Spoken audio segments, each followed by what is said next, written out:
The police laughed at the boy when he said his father was a special forces soldier, until he walked in. Hello everyone. Enjoy these relaxing moments while you watch Central Park, where hundreds of families gather to enjoy their weekend.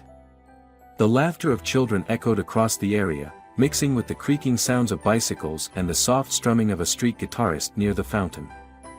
A gentle breeze carried the scent of jasmine from bushes along the path. Leo, a 9-year-old boy, was running excitedly near the public restroom area, his eyes bright with anticipation.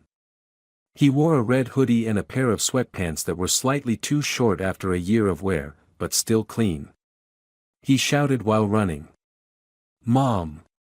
I'm going to the bathroom, I'll be right back." His young mother, with brown hair tied back neatly, nodded and smiled from a distance. "Make it quick. We still have to go get ice cream." Leo nodded and ran toward the public restroom. But as he approached, the atmosphere suddenly changed. A scream came from inside. "Put it down. Don't come any closer." Then the sound of shattering glass, followed by hurried footsteps and the terrified screams of a woman. People nearby turned, startled. Within minutes, 3 police cars arrived, sirens blaring, followed by an ambulance and a command vehicle marked National Police. Officers poured out, fully armed. The crowd was pushed back from the scene, and a temporary security barrier was set up. A tall officer with a stern face held a loudspeaker. "Everyone step back. This area is now under lockdown due to a dangerous situation." Leo froze, watching the barricades going up. His mind raced. He ran to the front, pushing through the murmuring crowd. "Let me in. I have to go in." A young officer named Sean Gomez, just over 30 with a high-end tight haircut, turned and frowned at the boy. "Hey kid, what are you doing? Step back." Leo shouted, his eyes wide with panic. "My dad's a special forces officer. If you don't let me in, something bad's gonna happen. Please." Sean laughed and turned to his partner, a chubby man wearing sunglasses named Steven Morales. "Did you hear that, Steven? We've got ourselves a little secret agent." Steven snorted, trying not to laugh. "Must be 007's kid." Some nearby bystanders began to laugh. A young woman raised her phone to record Leo trying to squeeze through the barrier. "Look at the little guy. Probably played too many video games and thinks it's real." Leo blushed but didn't back down. He pulled out an old, worn-out ID card, faded with age. "Here. This is my dad's card. David Marquez. He used to serve in the Special Tactical Unit." Sean glanced at it and smirked. "This thing looks like it came out of a video game." Leo shouted. "It's not. I'm telling the truth. I know my dad can help. You're doing it wrong." Sean lowered his voice and stepped closer. "Listen, kid, this is grown-up stuff. Don't make things worse. Go back to your mom." An older man in the crowd shook his head. "Kids these days and their imaginations." A woman whispered. "Poor thing, probably got abandoned by his dad and still fantasizing." Leo started to tremble, gripping the ID card tightly. Tears welled up but he held them back. "My dad, he used to tell me about Officer Ethan. He's not okay. If you go in without knowing how, it'll be dangerous for everyone." Steven burst out laughing. "Oh wow, he even knows the suspect's name. This kid really thinks he's in an action movie." A clip of Leo yelling in the crowd, clutching the worn-out card, quickly spread online. Within minutes, hundreds of shares appeared with headlines like, "Washington, D.C. boy and his special forces fantasy. Real-life son of Agent 007 caught on camera." On social media, people rushed in to mock. "Next thing he'll be defusing bombs. Someone tell his mom to turn off Netflix." Leo sat down on the curb, his eyes blank, watching the police barriers. Laughter, whispers, and phone flashes hit his face. He pulled back, not crying loudly. He just quietly rested his head on his knees and whispered. "Dad. I tried." Elsewhere, a young woman named Lucy Ortega, a rookie police officer, stood on the outer perimeter. She watched the scene with a heavy heart and started to approach Leo, but was immediately shouted at by Sean. "Ortega. Back to your post. Don't waste your time." Lucy pressed her lips together and quietly stepped back. From the command vehicle, a firm voice spoke over the radio. "We have intel the suspect has a handgun, no automatic weapons. Seems like an amateur who panicked during a robbery." Sean nodded, gripping the radio. "Copy that, no need for the tactical team. We'll just try to talk him down." Lucy frowned and stepped up to Stephen, whispering. "You sure? The woman said he was shouting about war. Doesn't sound like an amateur." Stephen waved her off. "Come on, it's your first field day. Don't overthink it. Let the brass handle it." Lucy glanced over at Leo, still curled up alone. She whispered. "I don't think he's making it up." Sean scoffed. "Then let's wait for his secret agent dad to show up." In the crowd, an older man in a faded coat with scruffy facial hair quietly watched from a distance. His fists were clenched white. When his eyes met Leo's, his lips pressed together in pain. But no one noticed him yet. No one knew the terrifying truth was about to unfold, and the small boy mocked by all was the only one who had seen it coming. An hour passed since the public restroom was locked down. News of the armed robbery spread quickly across platforms. Under the blazing midday sun, the crowd refused to disperse. Children were slowly led away by their parents, but curious adults clung to the barricades. TV cameras began to arrive, reporters jostled, microphones raised. Leo still sat curled up on the curb. His hands clutched his father's worn ID card as if it were the last thing tethering him to reality. His face flushed with anger, but his eyes were dry. There were no more tears left to cry. A loudspeaker blared from the command unit. "Media personnel, do not approach any closer. Maintain a safe distance." A group of reporters from Channel 6 News, led by middle-aged journalist Patricia Solano with brown hair, approached Leo. She nodded to her cameraman and knelt down. "Were you the boy yelling at the barricade earlier?" Leo didn't respond. Patricia smiled sweetly, her voice like honey. "I just want to understand what happened. Can you tell me about your dad?" Leo looked at her, then took a deep breath. "My dad is David Marquez. He used to be in the elite Corps Special Forces. He knows how to handle situations like this. I just wanted them to listen to me for a moment." Patricia nodded, pretending to take notes, then asked. "So, where is he now?" "I don't know. He left the team after one of his old teammates died in an operation in Greenville. Since then, he's lived very quietly." The camera captured everything. Moments later, the interview was clipped and uploaded with the title. "Washington, D.C. Boy believes dad is Special Forces, makes desperate plea during crisis." But the worst cruelty hadn't happened yet. Within less than an hour, social media flooded with mocking posts. Close-up images of Leo's bewildered face were turned into memes. "When you believe your dad is Superman." "Heir to Call of Duty." "Junior Agent, Season 1, Episode 1. Under each post, thousands of comments appeared. "Kids these days are brainwashed by movies." "Special Forces dad but wearing a ripped hoodie. Probably selling lottery tickets somewhere, that dad." Leo accidentally caught a few lines on a nearby teen's phone. His heart sank. He didn't know what to believe anymore. Everyone said he was crazy, that his dad had never been part of any unit. A middle-aged woman in the crowd, Isabel Romero, said loudly. "I've been here since morning and haven't seen anyone named David. Maybe the boy made it all up for attention." A man with glasses, Carlos Jimenez, added. Media loves clickbait these days. That kid clearly has issues. Nearby, Officer Lucy Ortega overheard the exchange. She looked at Leo, a sour feeling rising in her chest. She stepped closer, gently crouching.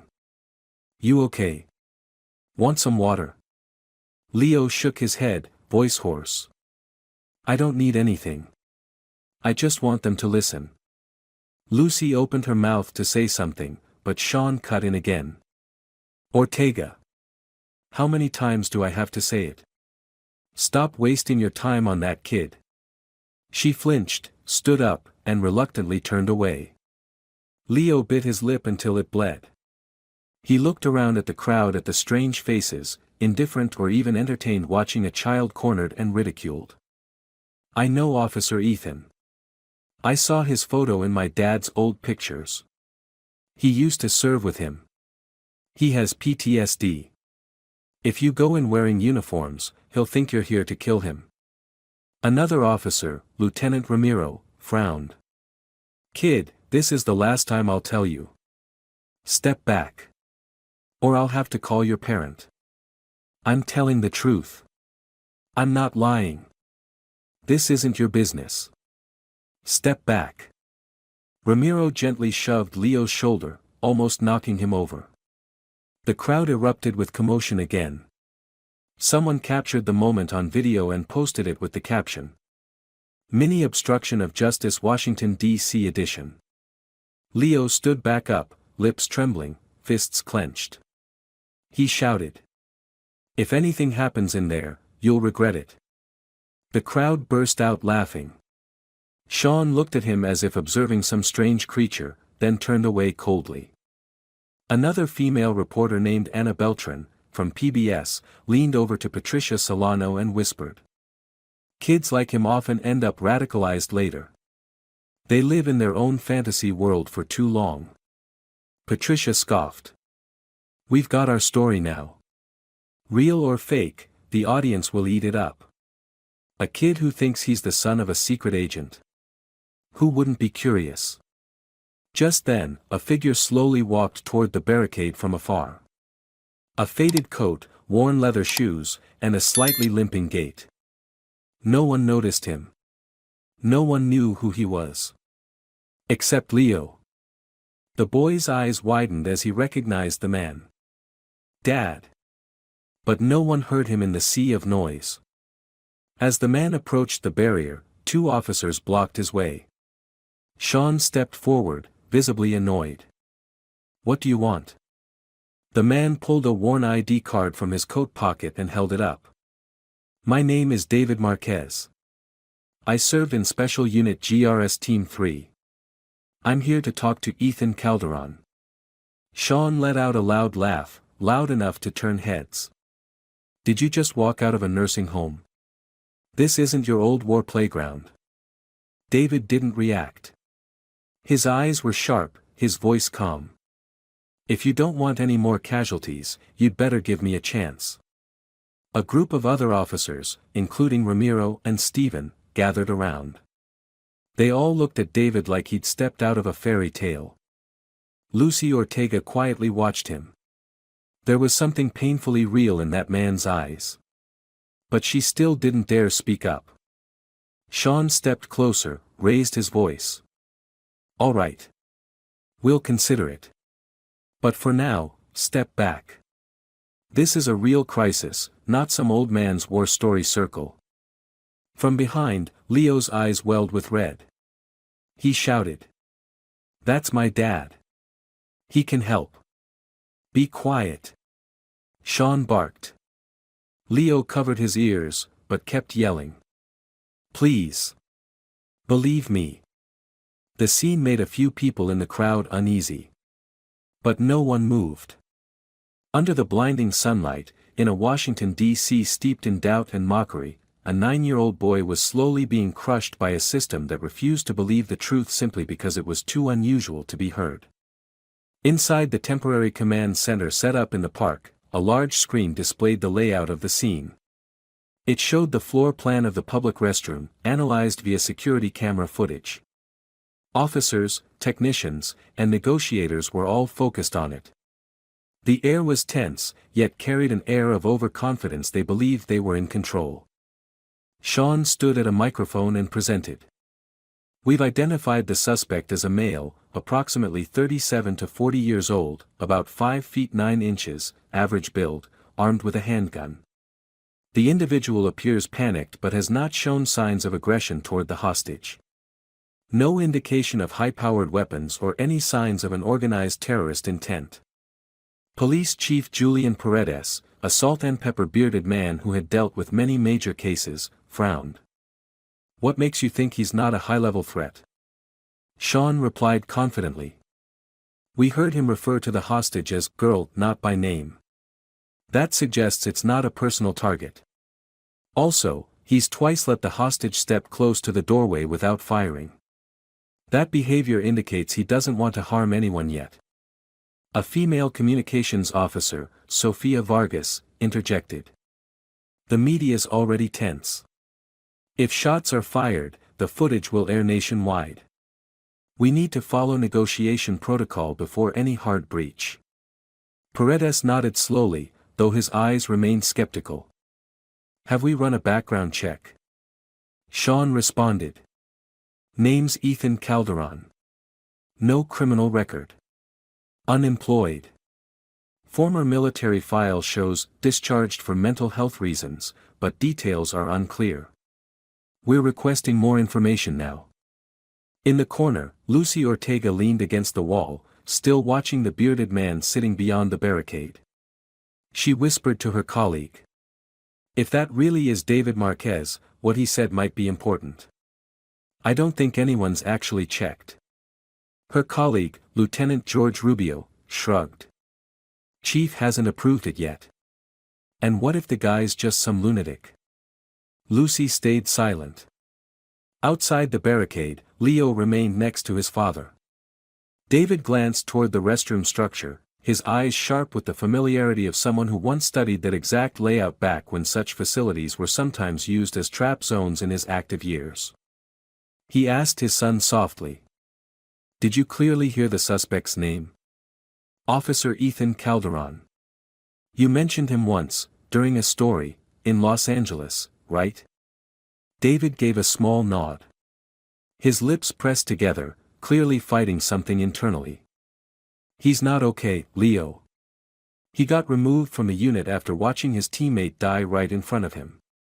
There were nights he'd scream their names in his sleep. I tried to keep in touch, but lost him eventually. Leo's voice trembled. If you don't do anything, they'll go in there, won't they? David looked toward the barrier. Sean was directing the tactical team, his face lit with excitement like this was his moment to shine. They don't understand Ethan. They think this is some petty robbery. But if they enter the wrong way, he'll believe it's an ambush. And he'll respond with combat instinct. Leo screamed toward the barricade. I already told you. He knows how to fight. He was in my dad's unit. Please listen to me. The crowd flinched. A few reporters brought their microphones closer. Steven Morales frowned and moved toward Leo. If you keep yelling, we'll have to call your mother to come take you home. Lucy stepped forward and interrupted. Sir, could I recheck the information on Ethan Calderon? His military record hasn't been clearly verified. Sean scowled. Ortega, you're not on the analysis team. Step aside. Lucy pressed her lips together. But then, as if she couldn't hold back any longer, she turned to Chief Paredes, who was walking past. Sir, may I speak? I believe the man out there really is David Marquez. And I think he knows the suspect. Paredes stopped. He looked at Lucy, then at David, his gaze sharp. After a few seconds of silence, he gave the order. Call military security. Verify the number on his old ID. If it checks out, we'll let him speak 5 minutes. No more. Just 10 minutes later, confirmation came back from the Veterans Department. David Marquez, former Special Ops, previously trained in advanced tactical operations, retired due to psychological trauma after an explosion in Greenville. Highly rated in unarmed negotiation procedures. Chief Paredes fell into thought, then motioned for Sean and the advisory team to come over. Sofia Vargas held up a risk chart. If he goes in and fails, the full responsibility falls on us. The media will tear us apart if he gets shot. Sean jumped in. I still object. Letting someone out of service into the field is reckless. This isn't wartime. This is law enforcement. Lucy, standing behind, spoke softly. Sir, if we don't let him in, we're gambling with the hostages' lives. Paredes checked his watch, then issued the order. Prep him with a lapel mic. No weapons. No bulletproof vest. He gets 3 minutes. If there's no progress, we move in as planned. As the equipment was being set up, Leo nervously grabbed his father's hand. Dad, are you sure? David smiled. I've walked into far worse places. But I've never had a reason as important as today. Leo burst into tears, wrapping his arms around him. David stroked his son's hair, then turned to Lucy. Thank you. Thank you for not staying silent. Lucy nodded, emotional but steady. You've got 3 minutes. I don't think you'll need more than that. David gave a faint smile, then slowly walked toward the cordoned-off area. The crowd parted silently, their eyes fixed on him. At the same time, inside the restroom, a young woman named Inez Gutierrez, a cleaning staff worker, was slumped on the floor, her hands tied with part of a jacket. Blood trickled from a gash on her forehead. In front of her stood a bearded man with messy hair, holding a handgun. Ethan Calderon paced back and forth, muttering to himself. They're coming, they're gonna kill me, just like in Kandahar. Inez whispered. I'm not military. I just clean here, please let me go. Ethan pointed the gun into the darkness. I hear boots. They're here. You bastards won't take me down. At that moment, David stepped through the door, no vest, no weapon, only a mic on his chest. And the whole world held its breath. Inside the old restroom, the flickering fluorescent light made the space feel even more suffocating. The air reeked of ammonia, blood, and sweat. On the floor, Inez Gutierrez groaned, clutching her bloodied shoulder. She had been shot while trying to escape minutes earlier. The wound wasn't fatal, but the blood loss left her dizzy. Ethan Calderon stood a few feet away, his gun still raised. His bloodshot eyes twitched. His body trembled. His lips muttered incoherently. They're coming. I know it, they want to silence me like they did in Fallujah. Inez sobbed, her voice weak. Please. I'm just a janitor. I don't know anything. Ethan spun around, eyes wide with suspicion. Shut up. You're bait, aren't you? They always use women as bait. I've seen it before. I'm not stupid. Inez shook her head rapidly, curling up in fear and pain. She had never imagined a simple shift swap would turn into a nightmare like this. Outside, the chaos wasn't any less intense. Police were erecting additional barricades to push the crowd further back. Reporters jostled for position. Helicopters from news networks circled overhead. Lucy Ortega rushed toward the ambulance, shouting. There's someone injured inside. Get the stretcher and medical kit ready. A nurse named Anthony Delgado, his face pale from stress, asked. How many victims? At least one. There could be more if we don't intervene properly. Back at the scene, David Marquez slowly approached the door of the public restroom, which was slightly ajar.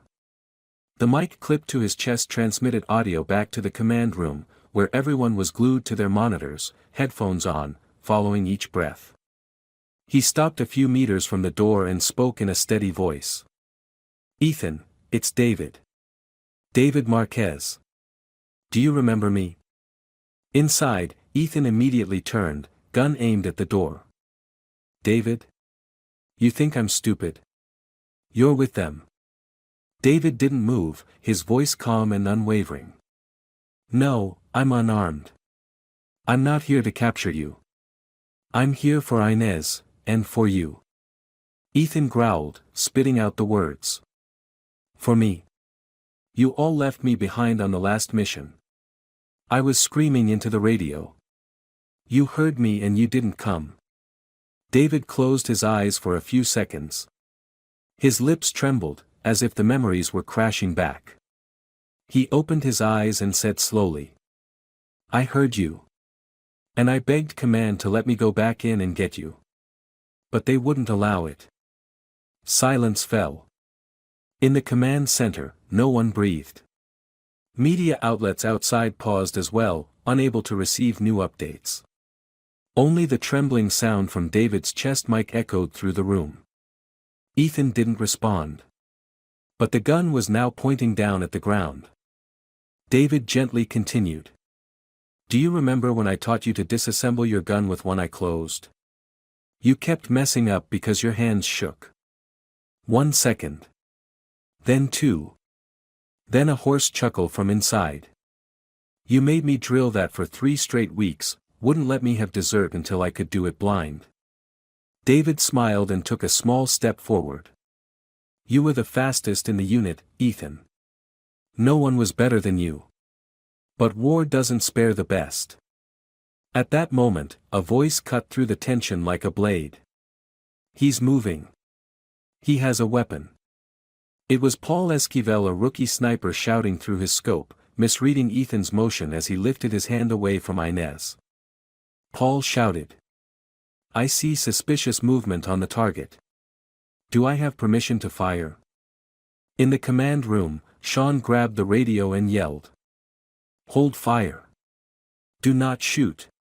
Situation unclear. But it was too late. A sharp bang rang out from the observation tower. A bullet ripped through the old cement wall, hit the opposite side, and ricocheted, shattering a tile. One of the shards struck Ethan's knee, making him scream in pain. Startled, Ethan's combat instincts surged. He screamed. Ambush. You're here to kill me. He spun around, pointing the gun at Inez, shouting. I'm not dying alone. David yelled. Ethan, don't. Nobody wants to kill you. But it was too late. Another gunshot rang out, this time from Ethan's handgun. Screams erupted from both inside and outside. Inez collapsed, her hand drenched in blood. David lunged forward, risking everything, slapping the gun out of Ethan's hand before a second shot could be fired. The two men wrestled on the cold tile floor. David shouted into the mic. Get medics now. We have a gunshot victim. Outside, medics rushed past the barricade, pushing a stretcher. Police officers pushed reporters back. Leo tried to follow but was stopped by Lucy. Leo, stop. It's dangerous. I need to know if my dad's okay. Lucy held him tightly, eyes welling with tears. Your dad is the bravest man I've ever seen. He's going to be okay. In the command room, Paredes slammed his fist on the table. Who fired without authorization? Who took that shot? A lieutenant rushed in. His name's Paul Esquivel. A rookie. He thought the suspect was attacking. Paredes roared. Suspend him immediately. Get him off the site. Inside, Ethan sat frozen, both hands over his head, trembling like a child. I don't know what I just did. I didn't want to kill anyone, he fired first. David gasped for breath, cradling the unconscious Inez. Deep red blood soaked into his shirt. He gripped her hand tightly, trying to speak but no words came out. Medics stormed in, stretcher ready. Both Ethan and Inez were taken away but in completely different conditions, one as the victim, the other a subdued suspect. Outside, the scene was pure chaos. Screaming, crying, reporters shouting into mics. The park sounded like a hive torn apart. Leo stood frozen, as if turned to stone. Everything had happened too fast, too violently, too painfully for a child to process. Lucy knelt beside him, gently gripping his shoulder. "Leo, something terrible happened. But your dad saved a lot of people. And so did you. If it weren't for you, no one would have realized how serious this was." Leo remained silent, his lips pressed tight. His eyes were dry. There were no more tears left. On social media, clips of David rushing in to save the hostage began circulating. But at the same time, footage of Sniper Paul admitting to the misfire surfaced, triggering a fresh wave of outrage. Public opinion split. Some hailed David as a hero. Others blamed the police for losing control. Amidst it all, no one mentioned the boy who first sounded the alarm. No one, except one man. Police Chief Julian Paredes looked out the window and saw Leo standing alone beside Lucy. He sighed and turned to his subordinate. "We didn't listen, and now someone's bleeding for it." The ambulance carrying Inez pulled away from the park with its sirens wailing. Those who had witnessed the ordeal remained shaken. Media outlets quickly reported. Hostage seriously injured during Central Park robbery. Police issue clarification.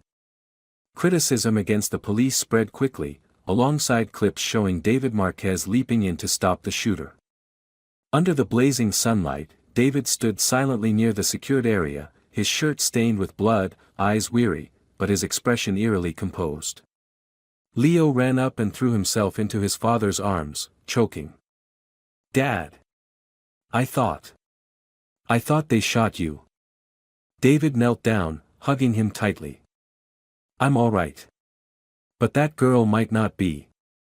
If I'd been 1 second later." Lucy Ortega approached, eyes red-rimmed. "I'm sorry. They should have let you go in sooner." Sean also stepped in, eyes dark. He folded his arms and scanned David up and down. "You disrupted the scene, broke protocol, and a hostage got shot. And now you want a medal?" David said nothing. Lucy, indignant, spoke up. "It wasn't his fault. The girl was injured because the sniper fired by mistake and triggered the suspect." Sean sneered, his voice laced with sarcasm. "I haven't heard anyone on the team admit that. And this guy Marquez has been retired for almost 10 years. This force isn't for people stuck in war stories." Leo clenched his fists and snapped. "My dad's not stuck in the past. He just saved someone's life." Sean glanced at Leo. "And you kid who thinks he's the son of a superhero, go home. This isn't some action movie." Lucy stepped forward, saying firmly. "Have you even reviewed the audio recording?" Everyone heard Ethan admit he was trained by David. He was the only one who could help. Sean scoffed. "So do you have proof he's still competent? Psychological evaluations? A current license to intervene? You want to send in someone unarmed, unlicensed, with no official authorization? What happens if that leads to another tragedy?" At that moment, Police Chief Julian Paredes stepped forward. He stood silently, then nodded at David. "You're Marquez?" "Yes. I've read your file. You used to be one of the best." Sean cut in. "Sir, if I may remind you, he left the force for psychological reasons and never underwent retraining. If we let him continue to intervene, the risk will fall entirely on us." David said nothing. Paredes turned to him, his tone calm but firm. "You do realize this is a truly dangerous situation, don't you? This isn't a simulation. If you fail, more lives could be lost." "I know," David replied without hesitation. "But if we don't handle this the right way, Ethan won't stop. He's panicking. He doesn't even realize he fired his weapon." A group of journalists pushed closer. Patricia Solano raised her microphone. Are you the man who saved the hostage? Why didn't the police let you in from the beginning? Sofia Vargas, head of the police media team, quickly stepped in. We are currently reviewing the entire incident handling process. We ask that the press refrain from twisting the facts. Another reporter, Samuel Leon from NBC, pressed further. Chief Paredes, was he excluded simply because he's no longer active duty? Paredes avoided answering. Sean scowled and snapped. We will not answer any questions involving individuals not affiliated with the department. Lucy turned toward the reporters, voice sharp. If it weren't for David Marquez, more people could have died. Amid the heavy silence, David said only one thing. I don't need anyone's recognition. I just wanted to save someone. Meanwhile, at the emergency room in Georgetown University Hospital, Inez Gutierrez was undergoing surgery. The bullet had grazed her shoulder blade and damaged blood vessels. Doctors were racing against time. In the hallway, her family kept vigil while reporters were held at the gates. At the same time, Ethan Calderon, hands bound, was brought into a temporary holding cell awaiting psychological evaluation. He mumbled in a half-lucid state. It wasn't me. I don't remember. I only heard a shot. A security officer, Thomas Huerta, delivered a report to the command room. We've confirmed, Ethan has a history of PTSD post-war. He underwent psychological treatment in 2017, but the case was closed when the patient voluntarily stopped therapy. Paredes went silent after hearing this. Then all our initial assessments were wrong. Sean lit a cigarette behind him and muttered. Mistakes happen every day. Lucy spun around. And every day, someone could die because of one of those mistakes. At the park's resting area, David and Leo sat on a stone bench. David had taken off his coat, revealing his arms covered in old scars. Leo looked and gently touched them. When did you get these, Dad? David smiled sadly. Back when people still thought I was useful. Leo stayed quiet for a moment, then said. I'm sorry I yelled, for making everyone laugh at us. No, David placed a hand on his son's shoulder. You did the right thing. You were braver than a lot of grown-ups today. Lucy approached and set down 2 cups of water. I don't know if you plan to stay in Washington, D.C. long, but if you do, I think this city needs people like you. David gave a faint smile. The police don't need someone as old and worn out as me. Lucy shook her head. No guns needed. Just a cool head and a heart in the right place. In a small cafe on the corner of Fifth Avenue, reporters Patricia Solano and Samuel Leon were reviewing footage. Patricia sipped her coffee and sighed. I've filmed hundreds of chaotic situations. But that boy today, his eyes keep haunting me. Samuel nodded. What more can we do besides recording? Patricia stared out the window, murmuring. Maybe, for the first time, the press came in after a child. At the same time, a video clip began circulating on social media. The Washington, D.C. boy who begged to be believed and the world laughed. It featured Leo shouting in the crowd, holding the worn ID card, and below it, a caption read. Are you sure you've never stayed silent when truth was dismissed as delusion? The next morning, Washington, D.C. awoke after a night full of upheaval. Front pages were filled with images of David Marquez in his blood-stained coat, Leo by his side, and the young woman Inez Gutierrez being carried out on a stretcher. Headlines screamed. Unknown hero saves hostage in Central Park standoff. Retired Special Ops enters hell alone. His son warned them, no one listened. But behind the glare of media lights, a quiet earthquake was rumbling inside the National Police Force. At the temporary headquarters within the park's secured area, an emergency meeting was convened. Police Chief Julian Paredes sat at the head of the table. In front of him were legal advisors, communications officers, and mid-level commanders. The air was thick like it could snow in the middle of spring. Sofia Vargas, head of communications, set down her phone after a call. The Interior Ministry just requested a full report. Journalists are digging up everything on David Marquez. If there's anything unclear in his past, they'll expose it. A bald lawyer named Fernando Ledesma chimed in coldly. If Mr. Marquez keeps intervening, we can't protect ourselves legally. He's not on staff, not officially deputized. If anything else goes wrong, all criminal liability will fall on the force. Paredes clenched his hands tightly. He just saved someone's life. And what if she dies on the operating table? Fernando shot back. He has no professional liability insurance, no current psych evaluations. The press may praise him today, but if Inez dies tomorrow, you'll all be laughingstocks. Sofia nodded, adding. There are two narratives forming. One praises David as a hero.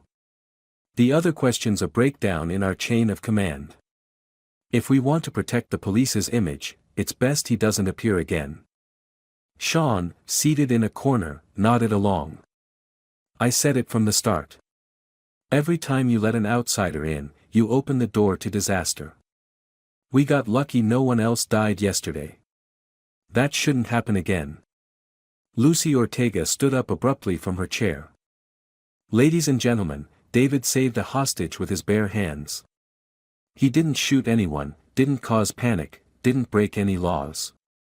And now we sit here trying to cast him aside like a liability? That's disgraceful. Fernando frowned and said sternly. Officer Ortega, emotions do not replace the law. We are not only protecting lives, we are protecting an institution. Lucy clenched her jaw. She turned to Paredes. Sir, if we ignore the only person who ever truly understood the suspect, then this so-called institution is just an empty shell.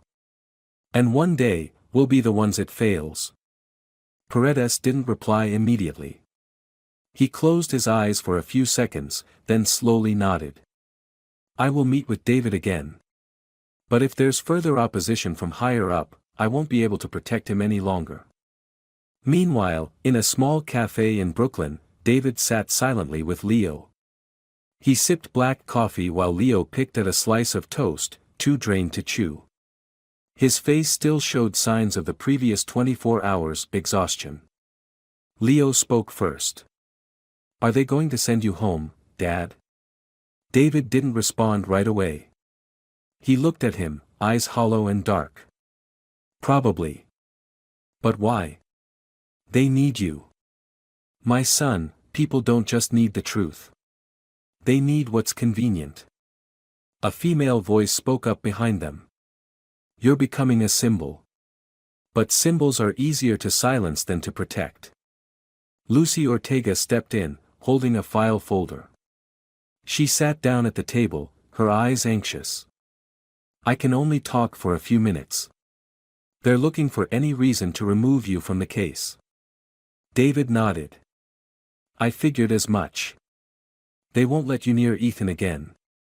They might even use media pressure to erase what you did yesterday. Leo clenched his fists, angry. How can they do that? My dad saved someone's life, not hurt anyone. Lucy looked at the boy gently. Leo, I'm angry too. But sometimes, people fear what they can't control. David placed his hand on his son's. I didn't join this force to get applause. I joined because I thought I could protect people. If yesterday was the last time I got to do that, it was enough. Lucy bit her lip. I'll try to make sure your role stays in the report. At least so it won't be erased from the official file. David gave a sad smile. You don't have to do that for me. I'm doing it for the boy who stood in the middle of a crowd and dared to scream the truth. And for the father who didn't turn away when everyone else fell silent. That afternoon, in front of Georgetown University Hospital, a group of reporters remained on standby to update the public on Inez's condition. A nurse named Claire Martin came out and gave a brief statement. The patient is out of critical condition. She's still in a coma, but her blood pressure is stable. The news quickly spread on social media, followed by hundreds of comments. One anonymous account posted, "If that old man hadn't gone in, she'd be dead. And the world would have never known." But many others criticized. What if he'd failed? Who would be responsible then? Stop glorifying reckless behavior. The lesson here is, don't let civilians play hero. Amid the raging discourse, Leo sat quietly in the living room, eyes on the screen. A video of him shouting in the crowd continued to go viral. One top comment read, "When a child speaks the truth, and adults plug their ears." Leo shut the laptop. He turned to his father. "They're mocking me like I'm crazy." David gently replied, "They're laughing because they didn't have the courage to do what you did. So they have to turn what's right into something ridiculous." Leo looked down, silent for a long moment. Then he asked slowly, "I don't care anymore. I just want to know, are you proud of me?" David pulled him into a tight hug. "More than you could ever imagine." That night, Police Chief Paredes sat alone in his temporary office. On the table were the incident report, the legal advisory's assessment, and a handwritten letter he hadn't sent. He reread a line in the letter. "I, Julian Paredes, take full responsibility for allowing former Special Operative David Marquez to intervene in the emergency on April 27. This decision did not follow all administrative procedures, but if there were a next time, I would do the same thing again."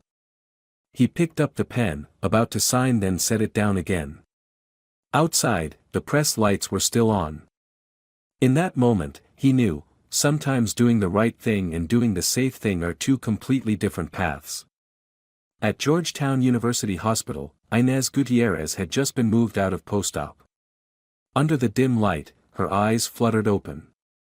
Her mother, Marissa Gutierrez, a silver-haired woman, grasped her daughter's hand, trembling. "Inez? Can you hear me?" Inez blinked. Then a faint smile appeared.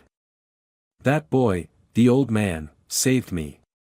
The next morning, photos of David Marquez walking out of the hospital hand in hand with his son flooded the media. Leo clutched his father's hand tightly, his head held high among dozens of flashing cameras.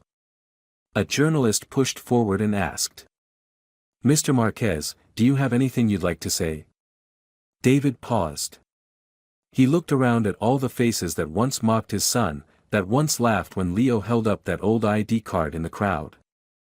He said slowly, "I don't have a speech. I just want people to understand that if a child ever screams something strange, don't laugh. It might be a truth adults have forgotten how to recognize." The press corps fell silent. Leo lifted his head and pulled out a small, folded slip of paper from his pocket. He handed it to Patricia Solano, the one who had mocked him the most. On it, just one line. "I just wanted people to believe in the truth even when it sounds crazy." Patricia's hands trembled as she read it. She took a step back, turning to Samuel Leon. "I think, we owe them an apology." At the Ministry of the Interior, the public firestorm forced the government's communications team to quickly revise their strategy. Security Director Alvin Pena looked at a screen broadcasting a special news segment titled, "The Man Who Carried No Gun But Disarmed the World." Pena sighed, then looked over at Sofia Vargas, who had just been summoned from HQ. "So all efforts to silence him have failed?" Sofia nodded quietly. "The public sees him as a symbol. If we criticize him now, it'll be political suicide." Pena lit a cigar.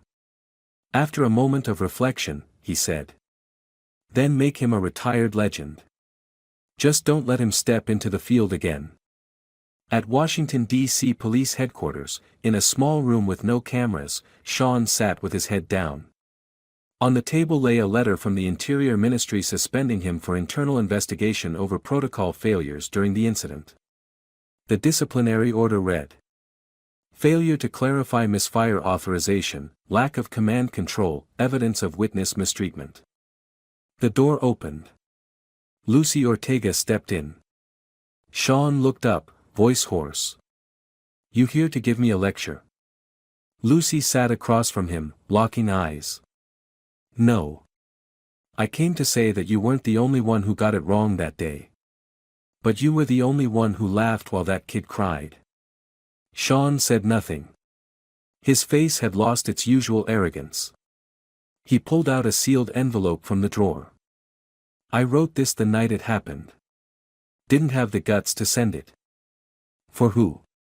For the boy. Leo. Lucy took it. Her expression no longer angry, just sad. Late is better than never. That evening, at home, in a small room filled with world maps and tactical books, Leo opened the envelope. Inside was a handwritten letter, bold strokes, with scribbles and corrections. Leo. I'm the adult who laughed while you cried. I was wrong. Not because I didn't believe you, but because I didn't have the courage to admit you were right. If there's ever a next time, I hope you still scream. Don't let the fear of laughter kill the truth. I'm sorry. Sean Gomez. Leo finished reading. He didn't smile. He didn't cry. He just placed the letter in the drawer beside his father's old ID card. Then he closed the drawer, as if burying a chapter. A few days later, a small ceremony was held at the National Police Headquarters. No press coverage. No red ribbons. Just a plain hall, a few plastic chairs, and a bare wooden podium. Police Chief Julian Paredes stepped up to speak before awarding a Special Civil Courage Medal to David Marquez. He said, "We live in a time that favors perfection, despises the unusual, and fears the uncontrollable.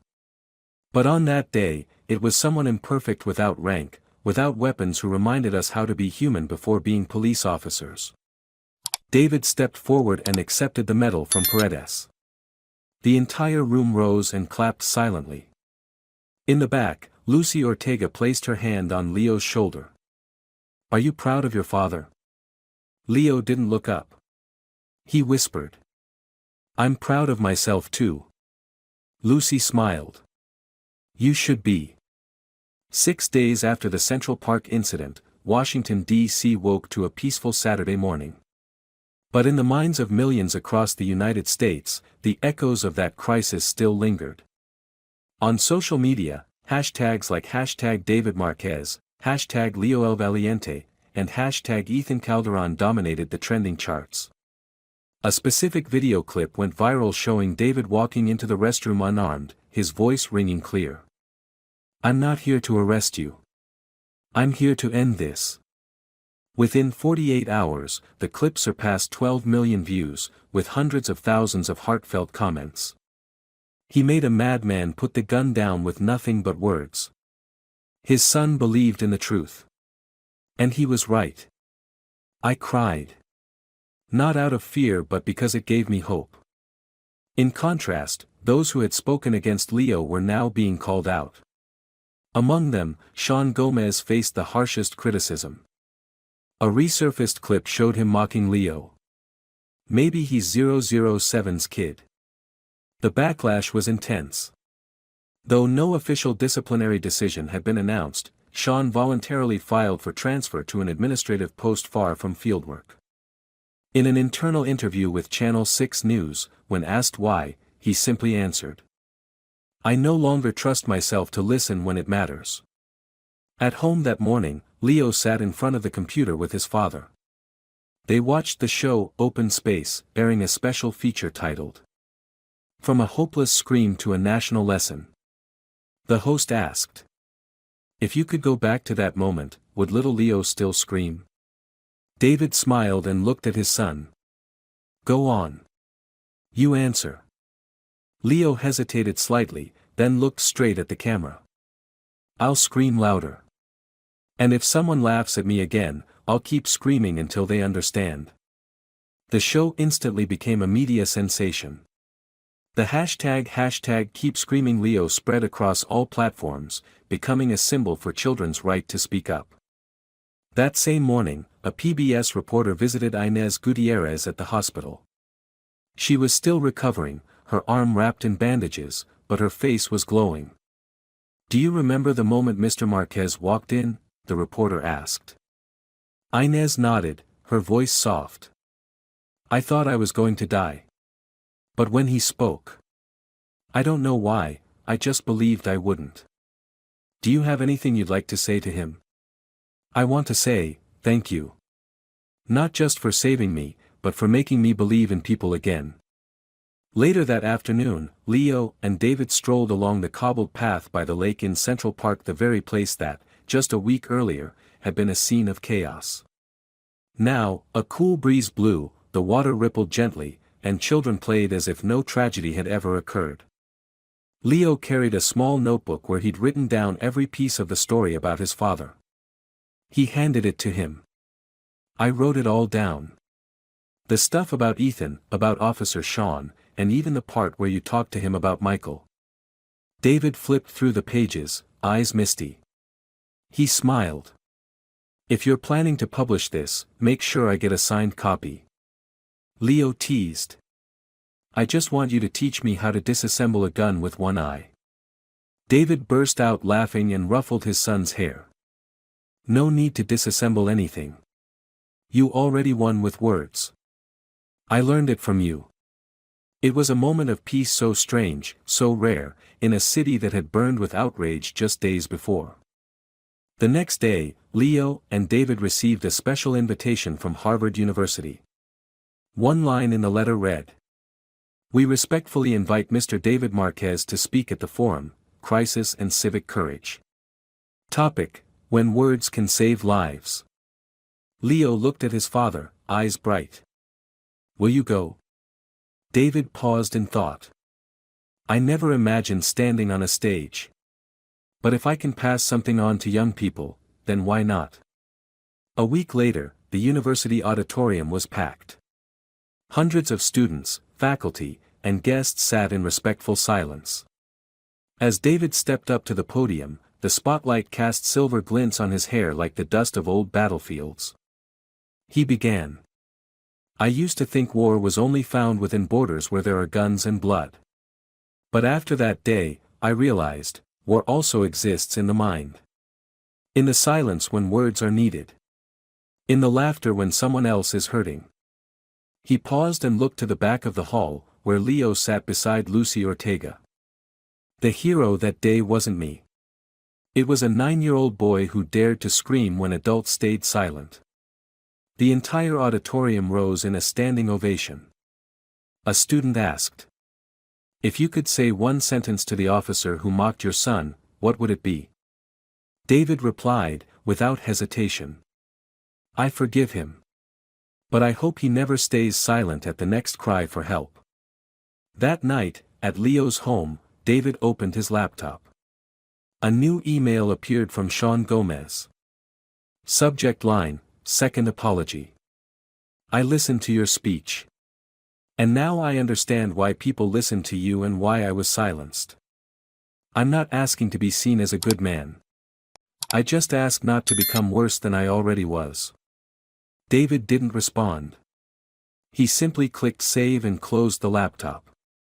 In his heart, a door had quietly shut. Finally, on a calm Sunday evening, during the national news broadcast, the anchor signed off with these words. This week, the United States witnessed a remarkable story of a former special operative stepping out of the shadows, and a boy teaching adults how to listen. But this isn't just a moving tale. It is a reminder that truth is not always easy to hear, but always worth hearing. The screen faded to an image of Leo, holding his father's faded ID card, standing in Central Park where it all began. It was a powerful reminder that truth often comes from the most fragile places, and if we fail to listen, the cost might be human lives. Leo had the courage to speak when no one believed him.